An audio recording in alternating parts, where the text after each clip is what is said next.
The year is 1410 AD. This is the height of the early Ming dynasty. Under the rule of the Yongle Emperor, you are in Nanjing, the southern capital, the most formidable metropolis on Earth. Encircled by 35 kilometers of stone walls, this city is the center of the restored Han Empire. What was life like here? Not as an emperor within the Forbidden City, but as a city guard captain, a role similar to a chief of metropolitan police today. Responsible for the city's gates and security, using AI based on historical records in archaeology, we have reconstructed what 24 hours in Ming-era Nanjing looked like. We look through the eyes of an officer managing the intersection of military discipline, river trade, and the world's most complex bureaucracy. From the first morning bell to the silence of the midnight watch, this is the reality of life in the largest city in the world. Let's step back 600 years. Dawn. The sun hasn't crested the horizon yet, but Nanjing is already stirring. You feel the city's weight before you see its glory. Instead of a nomadic horn, the deep resonant toll of the giant bronze bell from the drum tower echoes through the mist. This is the signal the city's massive gates groan on their iron hinges, and the pulse of the Ming Empire resumes. Your station is a masterpiece of military engineering, the gate of collected treasures. This is no mere entrance. It is a city within a city, a sophisticated fortress of 4 successive gates and 27 barbecue tunnels, hidden vaults where 3,000 soldiers remain coiled like a dragon ready to strike. As you walk along the ramparts, you run your fingers over the cool gray bricks. Each one bears a mark of iron discipline, the names of the craftsmen and officials carved directly into the clay. If a brick crumbles, the man who made it pays the price. This is the secret to the world's longest wall. While the bastions of 15th century Europe were often primitive stone forts guarding modest fiefdoms, Nanjing's defense is a multi-layered ring of fired brick spanning 21.7 miles, a scale of urban fortification that Western architects of the era could not even imagine. Order, endurance, and absolute imperial permanence. Morning. By the time the sun has climbed high, you are patrolling along the summit of the world's most formidable ramparts. The stone walkway beneath your boots is 46 feet wide, vast enough for 10 war horses to gallop abreast. From this vantage point, the southern capital unfolds below like a sea of obsidian and pearl. Unlike the rigid grids of other capitals, Nanjing's urban landscape is a living organism, its architecture following the celestial alignment of the Big Dipper and the organic curves of the Purple Mountain. You look down upon a labyrinth of black-tiled roofs and whitewashed walls, a masterpiece of Jiangnan aesthetics written in wood and brick. Finally, you reach the checkpoint where the bureaucratic might of the Ming Empire is most palpable.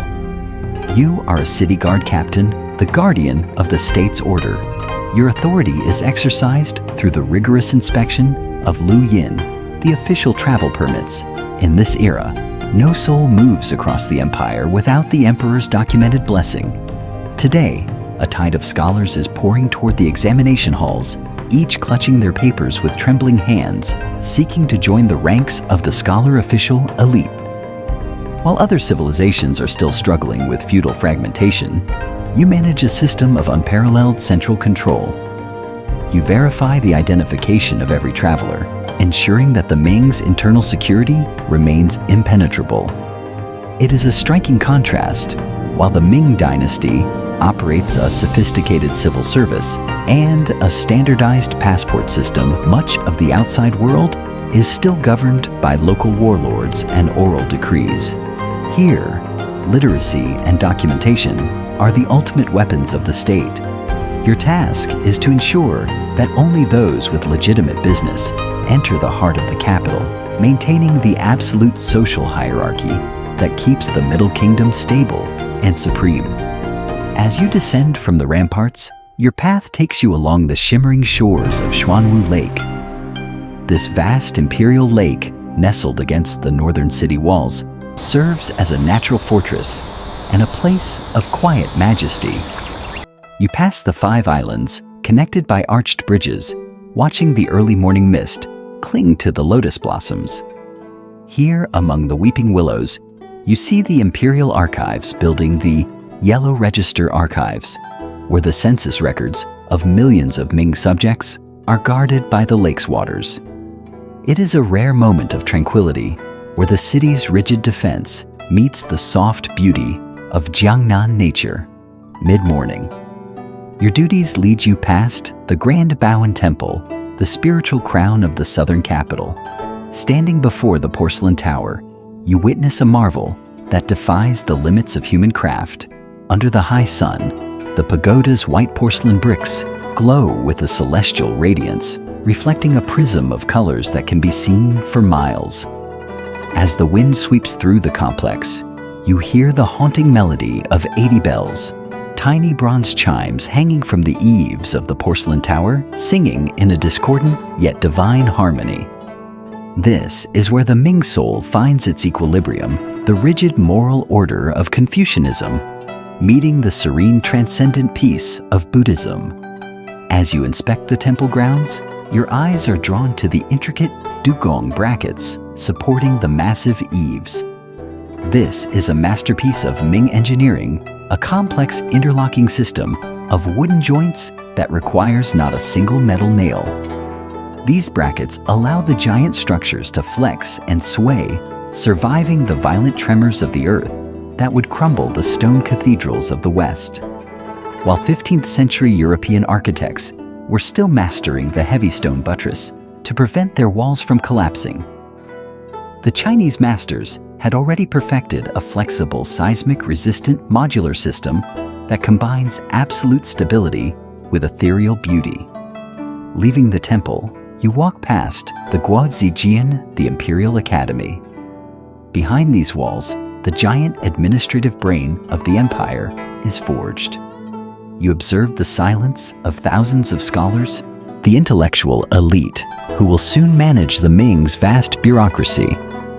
In the Middle Kingdom, power is not measured merely by the speed of a horse or the sharpness of steel, but by the precision of a brushstroke and the mastery of ancient wisdom. At the Imperial Academy, knowledge is the supreme supply chain, ensuring the empire's continuity through an unbreakable lineage of merit and mind. By midday, you have completed your initial inspections and head toward the heart of Nanjing's commerce, the Confucius Temple District. Here, the imperial soul meets the restless energy of the market, and the aroma of roasting fowl saturates the air. You sit at a riverside stall to enjoy Nanjing salted duck, its skin glistening and golden crisp, a culinary masterpiece perfected long before the fine dining of the West was even conceived. As you dine, you overlook the Qinhuai River, where the water is hidden beneath a forest of masts, unloading silk porcelain and tea. At this hour, the bustling docks reveal a monetary economy centuries ahead of its time. While European commerce is still largely tethered to local barter systems and seasonal trade fairs, Nanjing has already birthed professional merchant guilds and a sophisticated treasury operating on Da Ming Bao Chao, the Great Ming Treasure Note. You watch merchants finalize massive deals with these revolutionary paper slips, a fluid paper-driven artery of supply that makes a heavy chest of European coins look primitive by comparison. Your afternoon begins by verifying tax quotas at the guild halls, where the domestic riches of the Ming are woven into the world's most advanced financial tapestry. By afternoon, before leaving the inner city, you pass the southern gates of the Ming Imperial Palace, the Forbidden City of the South. Though smaller than the future capital in the north, its scale is breathtaking. You catch glimpses of the golden-tiled roofs and the crimson walls of the Meridian Gate, where the emperor receives the morning sun. This is the axis of the world, the architectural blueprint for the forbidden sanctuaries to come. You feel the gravity of the dragon throne even from outside the walls before turning your horse toward the lush greenery of the Purple Mountain. the sacred guardian peak that watches over the capital's destiny, onto the sacred way of the Ming Xiaoling Mausoleum. This is the spiritual anchor of the empire, where the founding emperor rests and where the vast legacy of the Ming is etched in stone. Today, the air is heavy with silent reverence. You walk past the monumental stone guardians, giant elephants, camels, and mythical beasts standing in eternal submission at the feet of the deceased sovereign. Unlike the Mongol system that prioritizes the raw strength of wrestling and archery, the Ming hierarchy is anchored in the profound continuity of ancestral lineage and the mastery of ritual order. While you supervise the ceremonial guards, you observe the profound harmony of the landscape. The mausoleum is not perched arrogantly atop the mountain, but nestled against its slope, a masterclass in feng shui. This, leaning against the mountain, is designed to gather qi and shield against the wind, a philosophy where human architecture bows to the natural flow of the earth. It is a striking contrast to the West. While European monarchs of this era are often entombed in dark, claustrophobic crypts within stone cathedrals, the Ming emperor chooses to dissolve into nature. The Xiaoling Mausoleum is a monumental union of stone and mountainside, embodying the Eastern philosophy of unity between heaven and man, a concept of environmental integration far deeper than any architectural trend in 15th century Europe. In this sacred space, power is measured not by steel discipline alone, but by the eternal harmony between the ruler, the people, and the land itself. Evening. As the sun sets, the drum towers begin to sound, and a different kind of energy takes hold of the city. The Ming evening is a symphony of refined elegance and social order. You head toward the Qinhuai River, where the sky's deepening indigo is met by 1,000 crimson lanterns flickering along the wine shops and tea houses. The air is filled with the ethereal melody of the pipa, drifting from dragon boats that glide like ghosts across the dark water. This is the heart of Jiangnan's cultural soul, a world where the rigid structure of the day softens into a poetic haze of light and shadow. You conclude your watch and return to your modest courtyard home, transitioning from a guardian of the state to the head of the household. Your dinner is a testament to the Ming's agrarian stability, a bowl of steaming white rice, fresh spinach from the local fields, and the delicate fragrance of Wu Hua tea. Your meal reflects a civilization rooted in the soil and the seasons celebrating simplicity and harmony. After eating, you walk through the neighborhood where the community thrives in a quiet, dignified joy. You see scholars huddled over boards of Go, their silent battle of wits reflecting the strategic depth of the Chinese mind, while at nearby tea houses, storytellers weave tales of ancient heroes. In the Ming world, the night is not just for rest, but for the cultivation of the spirit and the strengthening of the family bond. Night. As the hours grow deep, the rhythmic heavy boom of the watch drum echoes from the tower, signaling the start of the night watch.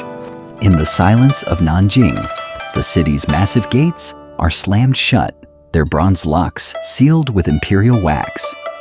This is the moment when the southern capital falls into a deep, disciplined slumber. Unlike the chaotic nights of less governed land's order, here is maintained through absolute unyielding authority.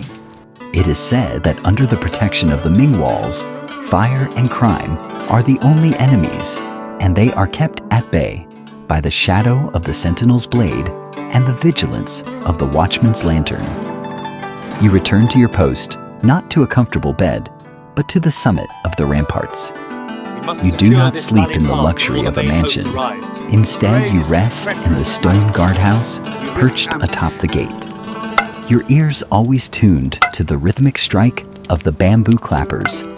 The air is thick with the scent of damp stone and burning torches. Your late-night meal is simple: a few steamed buns and a cup of strong tea to keep the senses sharp. In this world, Safety is born of walls and ironclad rules. You sit with your subordinates, verifying the knight's patrol routes and explaining that in this capital, the emperor values your unwavering alertness above all else. As the oil lamp flickers against the gray brick, you realize that while Nanjing is a city of silk and poetry by day, its soul at night is one of stone and steel, forever secure, forever watchful, under the cold light of the moon. So that was 24 hours in the Ming Dynasty's southern capital. It was more than just mist-covered mountains and golden pagodas. It was the real Nanjing, a city of ironclad, brick responsibility, and refined river culture, of revolutionary paper currency, and the world's longest defensive walls, where the legacy of the Han was restored with absolute precision. Long before the great capitals of the West reached their modern zenith, Nanjing was the original land of bureaucratic perfection and architectural wonder, where a commoner could rise to become a scholar official through merit and the mastery of ancient wisdom. While other empires were fragmented by feudal chaos, the Ming built a centralized state that connected the rivers of the south to the heart of power, protecting the Middle Kingdom with a wall that would stand for centuries. They gave us innovations that still shape the cultural identity of China, the mastery of seismic-resistant architecture, the peak of porcelain artistry, and an urban layout that harmonized with the stars and the earth. And then, the capital shifted. By 1421, the court moved north to Beijing, but the spirit of the southern capital remained. Even today, as you look out over the vast Yangtze River under the moonlight, the legacy of this capital of stone lives on. The dynasty has passed, but the world was forever changed by the moment Nanjing reclaimed the horizon. The walls remain, and the river still flows. My 24-hour story will be etched forever in every stone of this city. Thank you for watching.